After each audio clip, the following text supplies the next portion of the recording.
Саламатсыздар, урматтуу Чалкан медиа каналынын көрөрмандары, өлкөбүздө алынган акыркы сааттагы жаңылыктар менен сиздерди тааныштырабыз. Каналыбызга катталып ой пикирлериңиздер менен бөлүшүңүздөр. Келерки жылдагы ажылык сапарга Кыргызстанга 6,5 миңдей орун берилет. Сауд Арабиясы келерки жылдагы ажылык сапар үчүн Кыргызстанга 6,5 миңдей квота берет. Бул тууралуу Кыргызстан мусулмандар дин башкармалыгынын жетекчисинин орун басары Самидин Атабаев 25 октябрда билдирди. Ал 9 ноябрдан тартып 20 ноябрга чейин ажыга барчуларды каттоо башталарын былтыртан бери 100дөн ашык адам каттоодо турганын айтты.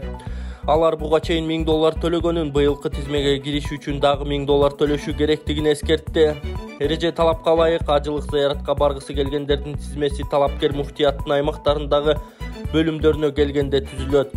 Алар ID картасыны $2000 жана кайтарымсыз $1000 төлөгөнү тууралуу квитанциясын жана дагы башка ажылыкка керектүү кагаздарды тапшырышы керек. Талапкерлер $2000 жана кайтарымсыз $1000 төлөбөй туруп каттала албайт. Эгер 2023 жылдын 20 ноябрына чейин орундар толуп калса, каттоо мөөнөтүнөн мурда токтотулат. Ал эми 2023 жылы РСК банкына $1000 төлөп ажылык базада кезекте турган талапкерлер дагы 9 ноябрдан 20 ноябрга чейин калган $1000 төлөшү керек. Эгер талапкер $2000 толуктай албай калса, ажылыктын электрондук тизмесинен чыгарылат деп жазылган маалыматта. Муфтият быйылкы ажылык сапардын баасы кыргызстандык жарандар үчүн $3900 түзгөнүн билдирген жана 6110 квота бөлүнгөн. Туугандар, эгерде сиздерде дагы монтип машиналарыңыздар бузулса, азыр уста издештин, ага убакыт коротуштун кереги жок. Ал үчүн болгону мындай чөнтөк телефонуңуздарды аласыздар. App Store же Google Play'ден эле автомен тиркемесине катталып туруп, каалаган устаны тандап аласыздар. А эгерде сиздер дарбаза курдурабыз десеңиздер, же болбосо эшиктин алдына ферма жасатабыз десеңиздер, анда кайра эле ошол App Store же Google Play аркылуу ширетме тиркемесине киресиздер. Кирип каалаган ширет үчүн өзүңүздөр тандап аласыздар. Тандап алып чакырсаңыздар, өздөрү келип ишиңиздерди бүтүрүп берет.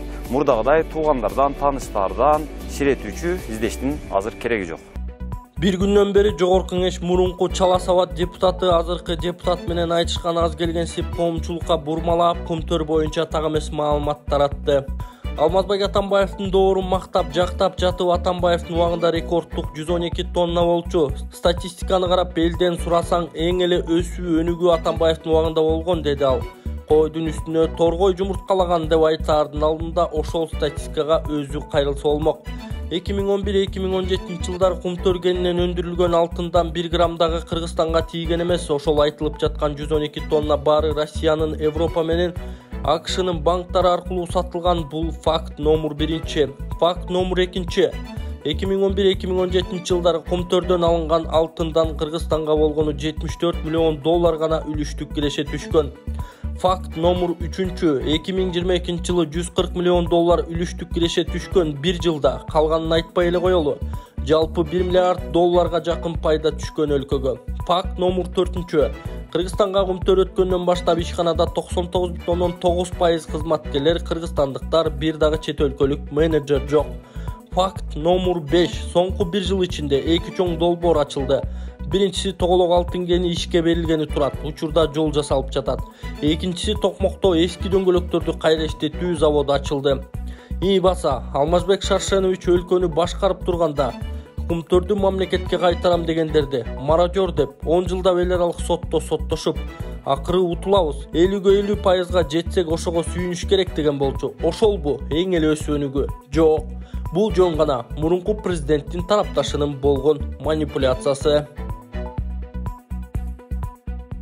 Мне один депутат пришел, говорит, мы, говорит, денонсируем соглашение, в одностороннем порядке выйдем и зайдем на Кумтор. Я говорю, ну это же будет мародерство. Потому что денонсация соглашения, она должна быть признана обоими сторонами. А если одна сторона вышла и при этом сразу захватывает предприятие, это обыкновенное мародерство.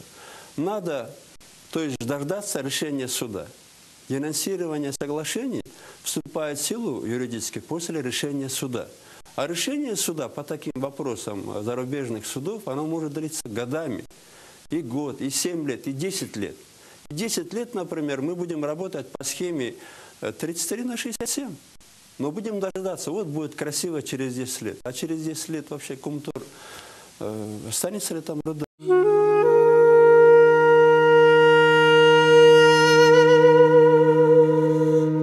Assalamu alaikum, Kırgız elim. Mağa jardam beriңizderçi. Men da başka baldarday bolup şkolga bargım kelatat. Урматтуу кыргыз элим, мен Элхан апасы сиздерден кайрымдуулук кылып 4 этаптуу операциясына жардам сурайм. Азыркы учурда $25.000 керектелип жатат. Андай каражат жок болгондуктан сиздерге байланышып турам. Азыр Элханчиктин акыбалы, дем алышы кыйын.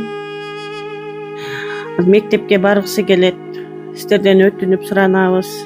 Дагы деле болсо кайдыгер карабайт деп ойлойм, сиздерден жардам берип коюңуздарды суранабыз. Кайрылуубузда карта Болотбек деп чыгат. Бул туура так маалымат. Кайрылсаңыздар болот.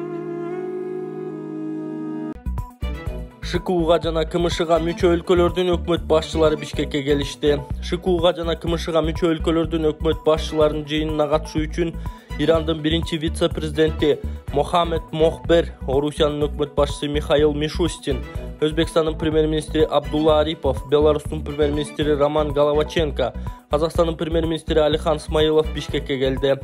Аларды 25 октябрда Манас эл аралык аэропортунан министрлер кабинетинин төрагасынын орун басары Бакыт Төрөбаев тосуп алды. 26 октябрда Бишкекте Шанхай кызматташтык уюмуна көз карандысыз мамлекеттер шериктештигине мүчө мамлекеттердин өкмөт башчыларынын жана Евразия экономикалык биримдигинин өкмөттөр аралык кеңешинин жыйыны өтөт. ШКУнун жыйынына катышуу үчүн Пакистандын тышкы иштер министри Жалил Аббас Джилани да Бишкекке келген. Аны 25 октябрда президент Садыр Жапаров кабыл алып, эки тараптуу кызматташууну талкуулашты. Президент Жапаров эки өлкө ортосунда соода алаканын көлөмүн көбөйтүүгө мүмкүнчүлүк бар экенин айтып, пакистандык инвесторлор менен тыгыз кызматташуу жаатында иш алып барууну сунуштады. Ушул эле күнү министрлер кабинетинин төрагасы Акылбек Жапаров Ирандын биринчи вице-президенти Мохаммед Мохберди кабыл алды. Жапаров Кыргызстан инвестициялык климатты жакшыртуунун үстүндө аракеттенип жатканын айтып, деңизге чыгуу үчүн Ирандын аймагын пайдаланууга кызыктар экенин билдирди. Кыргызстандын Иран рыногуна төө бурчакты экспорттоо үчүн чоң потенциалы бар. Төө бурчак 55 000 гектардан ашык аянтты ээлейт. 2022 жылга карата дүң жыйым 78 276 тоннаны түздү, деди Акылбек Жапаров. 24 октябрда Кытайдын премьер-министри Ли Цзян расмий сапар менен Бишкекке келген. Ал сапардын алкагында эки тараптуу жолугушууларды өткөрүп 12 документке кол коюлду. ШКУнун өкмөт башчыларынын жыйынына Ли Цзян да катышат. Салык кызматы чек лотереясына 300 000ден ашык адам катышып жатат. Салык кызматы чек талап кылып байге утуу лотереясына катышып жаткан жарандардын саны 300 000ден ашканын билдирди. Анда жалпысынан баасы 9,1 миллиард сомдон ашык кассалык чек сканерден өткөрүлгөнүн, 8,1 миллион ID номер ыйгарылганын, алардын ар бири лотереяга катышып жатканын кабарлады. Быйылкы чек лотереясынын биринчи айлампасы 26 июндан 1 июлга чейин өткөн. 1200гө чукул байге ойнотулган жана анын ичинде 10 электромобиль, Дубайга 2 кишилик 3 жолдомо болгон. Кардарларды көзөмөл кассалык машиненин чегин талап кылууга үндөгөн лотерея алгачкы жолу былтыр уюштурулган. 1 апрелден тартып 31 декабрга чейин 3 жолу ойнотулуп, бага 19 миллионго жакын билет катышкан. Байге фонду 65 миллион сомдук лотереянын жеңүүчүлөрүнө машина, тиричилик техникасы, өңдүү баалуу белектер тапшырылган. Быйылкы жылы республикалык бюджеттен 438 миллион сом бөлүнөрү айтылган. Жеңүүчүлөргө өкмөт 10 батир, 20 автомашина, Дубайга 2 кишилик 6 жолдомо, 1000 iPhone 14, 40 Dyson Styler'in, 300 ноутбук жана 1000 Xiaomi 11T смартфонун убада кылган. Салык кызматынын чек лотереясы аймактар арасында алгачкылардан болуп Жалал Абад шаарында өзүнчө уюштурулган. Аны өткөрүүгө жергиликтүү бюджеттен 1 миллион сом бөлүнгөн. Канат байкеге азыр от массажын кылып атабыз. Сурайлы, Канат байке кандайсыз, тамандары сотабы? Жакшы. Муздаган жерлерден бүттер чыгарат экен да, бул жерке кулактын ичтеринен бери жаман жакшы болуп калды. Врачтарга барып 2-3 жылдан бери айыга албаган жерлер ушул жерден от сонун экен. Кандай болуп калдыңыз? Ден соолук жакшы болуп калды. Келип бияка дарылансаңар болот экен. Мен да Юруфага баргам, дарын түрүн ичкем. Ayağını sitramon içip kalgam, kalınlap töşöp, жаңынып, бутка байпак кийип, башыма баш кийим кийип эле ушинтип калдым менен. Азыр бир кат жүркан менен ызып атам. Кудайга шүгүр. Дары алсаңар андан көп кетет экен. Андан көрө ушундан лечение алгыла мына. Денеңер да жумшарат экен. Кан тамырыңар иштеши жакшы болуп калат экен. Денеңер жыргайт экен кыскасы. Мына беттеримдагы кан жүгүрүп, башым оорубай калды. Ситрамон ичип эле жүрчү элем. Мен Кудайга шүгүр ситрамон көрө элекмин. Дары көрө элекмин. Шүгүр келип дарыланып кеткиле. Жакшы экен, аябай жакшы. Жардам берет экен. Суук тийген, гаймарит, жамбаш оору, тизек оорулар бүт эле келип атат, мен өз көзүм менен көрүп атам. Мына мындай тер деген анда санда чыкчу эле. Азыр былчылдап тердеп атам. Келип дарыланып кеткиле. Рахмат, Алла шифасын берсин. Президент Жапаров тууну өзгөртүү демилгесин колдой турганын билдирди. Президент Садыр Жапаров Кыргызстандын туусун өзгөртүү демилгесин колдой турганын билдирди. Мамлекет башчы бул тууралуу 25 октябрда Кабар улуттук агенттигине берген маегинде айтты. Ал азыркы туу боюнча коомчулукта күн карамак окшош турган, андан улам мамлекет өз алдынча көтөрүлө албай күн карама абалында болуп келатат деген пикирлер айтылып келгенин белгилеген. Эми чынын айтсак эгемендүүлүк алгандан бери башкаларга күн карама болуп келбедикпи? Ошондуктан туубузга түзөтүүлөрдү киргизүүнүн убакыт сааты келгендей, дүйнө жүзүндө мамлекеттик туулардын элементтерин өзгөрткөн өлкөлөр жок эмес, мындай учурлар болуп келген деген президент. Ал депутаттар туунун концепциясын алмаштырууну эмес, андагы күн нурларын гана өзгөртүп коюуну сунуштаганын белгилеген. Өткөн айдын аягында Нурланбек Шакиев менен депутат Улан Примов жазган тууну өзгөртүү каралган мыйзам долбоору коомдук талкууга коюлган. Анда документтин максаты өлкөнүн мамлекеттик башкы символдорунун бири болгон тууну жакшыртуу экени жазылган. Бул демилге коомчулукта талаш талкуу жараткан. Жогорку Кеңештин 25 октябрдагы жыйынында депутат Кусамый Кожо менен Көкүлов бул мыйзам долбоорун сындап чыгышкан. Буга чейин президент Садыр Жапаровдун кеңешчиси Чолпонбек Абыкеев мамлекеттик тууну өзгөртүү демилгесин колдой турганын билдирген. Анда желектеги күндүн нурун күн карамага окшош тургандар да бар экенин белгилеп, чыныгы күн нуруна окшош турганыбыз туура болоорун айткан. Кыргызстандын мамлекеттик туусу өлкө эгемендик алгандан кийинки алгачкы парламенттин 1992 жылдын 3 мартындагы токтому менен бекитилген. Чехияда асмандан акча жаады, тик учактан $1 миллион ыргытылды. Жакында эле Чехиянын борбору Праганын жанында элге $1 купюралар жамгырдай жаады. Аны жергиликтүү блогер Казма уюштуруп, ал үчүн атайын тик учак жалдаган. Бул тууралуу Тенгир Лайф жазды. Алгач Казма автордук тасмасындагы кодду чечмелей алган адамга $1 миллион убада кылган. Бирок табышмакты эч ким чечмелей алган эмес. Анда блогер бул акчаны өзүнө калтырбайм деп убада берип, жаңы сынак жарыялаган. 22 октябрда эртең менен Казма өзүнүн сайтында катталгандарга электрондук почта аркылуу локацияны жөнөткөн. Бул жер Прагадан 30 чакырым алыстыкта тала болуп чыккан. Белгиленген саатта талаанын үстүндө тик учак пайда болуп, андан $1 миллион майда купюралар жааган. Ал убакта жер бетинде бир нече миңдеген адамдар күтүп турушкан. Европалык басылмалардын маалыматына караганда, келгендер 1 саат бою рюкзактарга акча чогултушкан.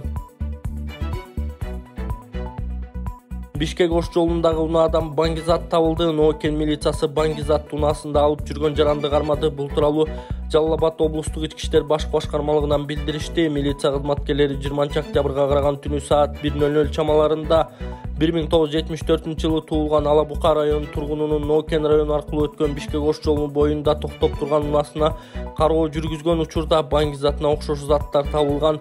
Бул окуя кылмыш жаза кодексинин 283 беренеси баңгизат каражаттарын, психотроптук заттарды же алардын окшошторун мыйзамсыз даярдоо, сатып алуу, сактоо, ташуу же жөнөтүү, ири өлчөмдө сатуу максаты жок жасалса боюнча иш катталып, кылмыш иши козголгон. Дайындалган соттук химиялык экспертизанын корутундусуна ылайык алынган заттар так салмагы 782 грамм гашиш жана 57 грамм марихуана баңгизаттары экендиги аныкталган. Бишкекте бүгүн троллейбустар толугу менен токтотулат. Бишкекте 26 октябрда троллейбустар толугу менен бир күн бою токтотулат деп билдирет муниципалитеттин маалымат кызматы. Мындай чара 26-27 октябрга чейин Бишкек шаарында ШКУга мүчө мамлекеттердин улуттук координаторлор кеңешинин кезектеги жыйыны өтүп жаткандыгына байланыштуу. Мэрия келтирген ыңгайсыздыктар үчүн кечирим сурайт.